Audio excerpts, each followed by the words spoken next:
look at the yen a little differently. Well, I mean, in a way, Kuroda has done his major job, right? He has done much more than anybody could ever have thought he possibly was going to do in the beginning of April. He, jammed the dollar up almost to 100.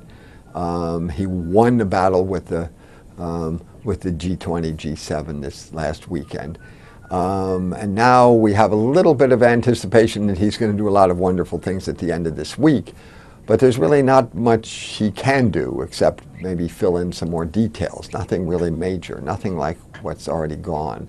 So from our attitude, the game is pretty much over. Everybody's got this position, and it's time to rest.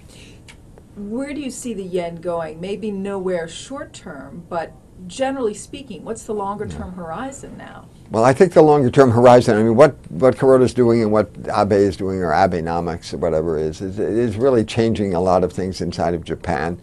And I would argue that the yen is going to go to, say, something like 105 at the end of the year and maybe 120 at the end of next year.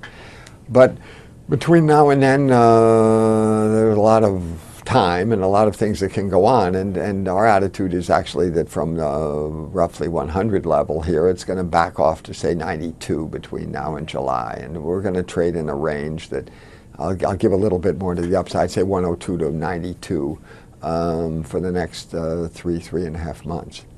Now, in terms of the economy, you're actually looking for weaker growth in Q2, then an improvement. What happens to currencies during the next couple of months here with that scenario? Well, if there's weakness, and I see it in Europe, I see it a little bit in China, not much, but I think the attitude of the Chinese is they're not going to step on the gas. They're happy enough with what's going on.